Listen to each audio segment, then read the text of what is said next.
নমস্কাৰ বন্ধুসকল, ডায়েবেটিছ বা মধুমেহ ৰোগৰ লক্ষণসমূহ জনাৰ আগতে ডায়েবেটিছ ৰোগনো কি এই বিষয়ে জনাটো অতি প্ৰয়োজন।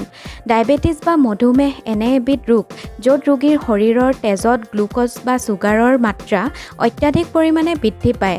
এনে হোৱাৰ দুটা কাৰণ হ'ল আপোনাৰ শৰীৰে ইনচুলিন উৎপন্ন কৰিব পৰা নাই অথবা আপোনাৰ শৰীৰে ইনচুলিন উৎপন্ন কৰিছে যদিও ইনচুলিনে ৰিয়েক্ট কৰা নাই। আহক এতিয়া ডায়েবেটিছৰ লক্ষণসমূহৰ বিষয়ে জানো। ১ নম্বৰ লক্ষণটো হ'ল ভোক আৰু ভাগৰ বেছিকৈ লগা। যদিহে আপোনাৰ ঘনে ঘনে ভোক লাগি থাকে আৰু কামৰ প্ৰতি আগ্ৰহ কমি যায় অথবা সামান্য পৰিশ্ৰম কৰিলেই নিজকে ক্লান্ত বা ভাগৰুৱা অনুভৱ কৰে, তেন্তে ই আপোনাৰ ডায়েবেটিছ হোৱাৰ এটা লক্ষণ হ'ব পাৰে। ২ নম্বৰ লক্ষণটো হ'ল সঘনাই প্ৰস্ৰাৱ লগা। ঘনে ঘনে প্ৰস্ৰাৱ কৰিব লাগি থকা, বিশেষকৈ ৰাতি বাৰে বাৰে প্ৰস্ৰাৱ কৰিব উঠাটো ডায়েবেটিছ ৰোগৰ এটা লক্ষণ। ৩ নম্বৰ লক্ষণটো হ'ল চকুৰে ভালদৰে নেদেখা। যদিহে আপুনি যিকোনো বস্তু চকুৰে দেখাত অসুবিধা পায় বা ধোঁৱা কোৱা দেখে অথবা দূৰৈৰ বস্তুবোৰ দেখাত অসুবিধা পায়, তেন্তে ইও আপোনাৰ ডায়েবেটিছৰ এটা লক্ষণ হ'ব পাৰে। ৪ নম্বৰ লক্ষণটো হ'ল শৰীৰৰ ঘাঁ বা অন্য কটা চিঙা সোনকালে নুশুকোৱা। যদিহে আপোনাৰ শৰীৰৰ যিকোনো অংশত দুখ পোৱা কটা চিঙা ফোঁহা বা ঘাঁসমূহ যদি বহুত বেছি দিনলৈকে নুশুকায় বা শুকাওঁতে বহুত বেছি সময় লয়, তেন্তে সেইটোও হ'ব পাৰে আপোনাৰ ডায়েবেটিছৰ লক্ষণ।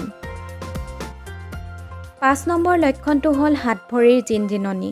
যদিহে আপোনাৰ কোনোদিনে হাত ভৰিৰ জিনজিননি হোৱা নাই, কিন্তু আপুনি হঠাতে প্ৰায়ে আপোনাৰ হাত ভৰিৰ জিনজিননি অনুভৱ কৰিবলৈ লয়, তেন্তে ই আপোনাৰ ডায়েবেটিছ হোৱাৰ এক লক্ষণ হ'ব পাৰে।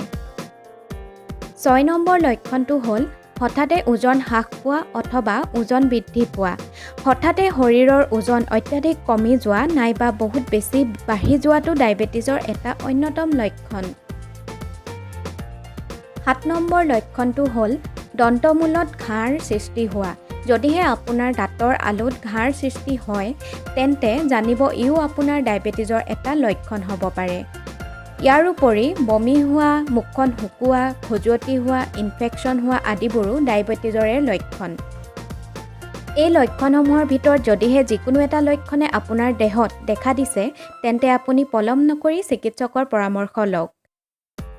আজিৰ ভিডিঅ'টো চাই যদি ভাল পালে, তেন্তে লাইক, কমেণ্ট এণ্ড শ্বেয়াৰ কৰিবলৈ নাপাহৰিব। আৰু যদিহে এই চেনেলটো ছাবস্ক্ৰাইব কৰা নাই, তেন্তে ছাবস্ক্ৰাইব কৰিবলৈ নাপাহৰিব।